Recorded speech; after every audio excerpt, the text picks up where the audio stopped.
The river is on fire with torchlight.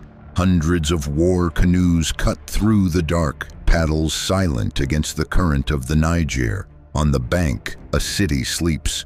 Timbuktu, the richest crossroads in Africa, has no idea what's coming. By morning, it belongs to one man. Some called him a king. Others called him a sorcerer. A man who fought 32 wars in 28 years and lost not one. His name was Sunni Ali, and almost everything written about him afterward was written by the men who took his throne from his son. They said the river belonged to Mali. For 200 years, every grain of gold and bar of salt that moved through Gao paid its price to a throne far to the west. They said that was simply how it would always be. They had not met the boy raised on that riverbank. Caught between two worlds, most men were forced to choose between the old river magic of his ancestors, the Quran carried south by the same caravans that carried the gold. Most rulers picked one and buried the other.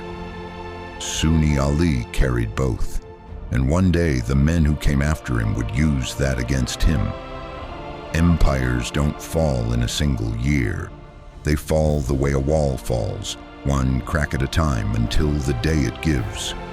By the time Ali was old enough to lead men, Mali's grip on the river was already cracking. The Tuareg raided the trade routes and rode home before anyone could answer. The Mossi struck from the south whenever they pleased. In 1464, the 14th ruler of Gao died. The 15th took the throne, a title men had carried for generations without anyone outside the region remembering their names. His name was Sunni Ali, and he had no intention of being the 15th king anyone forgot. He stood at the edge of the river that had made his family rich and kept his city small, and looked north. Mali built its wealth on this river.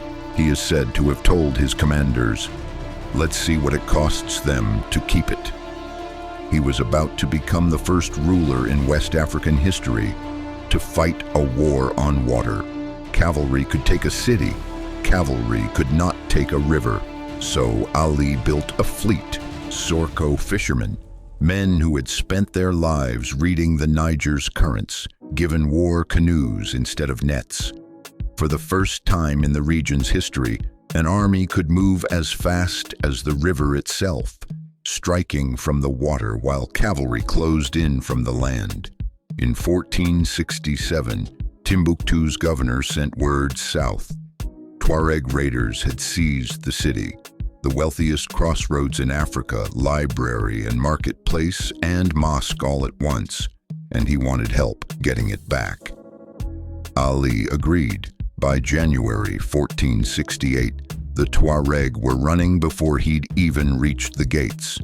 But whatever was promised in exchange for that help, Ali decided it was never paid.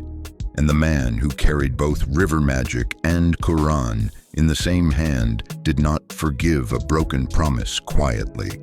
He turned on the scholars of Songhai, judges, teachers, holy men, in the very city he'd just freed. It was the one act that would follow him through every page written about him afterward.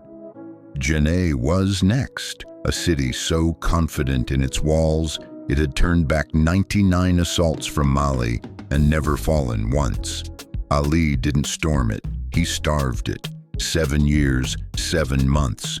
Cavalry and fleet locked around the city until there was nothing left to defend it with.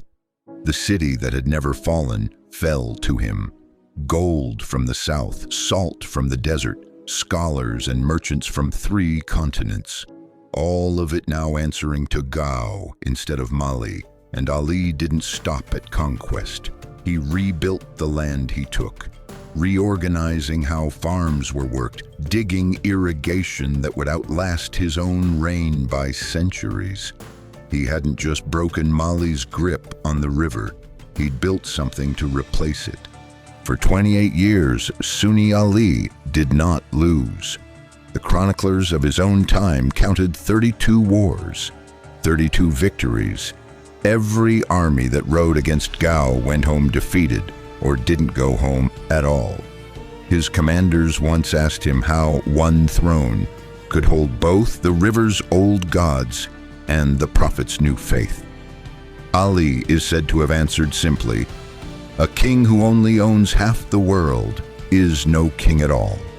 He ruled like he answered that question every day, feared as a warlord, feared as a magician, feared by men who weren't sure where one ended and the other began. Songhai's name spread from the Niger to the edges of the Sahara, and every gold caravan, every scholar, every merchant in West Africa now moved through a kingdom that hadn't existed a generation earlier. Then, in 1492, returning from his 33rd campaign, Sunni Ali died crossing a river. Some accounts say he drowned. Others say it wasn't an accident at all. Either way, the man who had never lost a war in 28 years was gone in an instant on the water that had made him. His son, Songhai took the throne, and within months rejected the very faith his father had spent a lifetime trying to fold into Songhai's identity. That was the opening his enemies needed. A general who had once served under Ali himself rose up, called Baru unfit to rule a Muslim empire, and seized the throne in a coup, blessed by the same religious scholars Ali's army had once slaughtered in Timbuktu.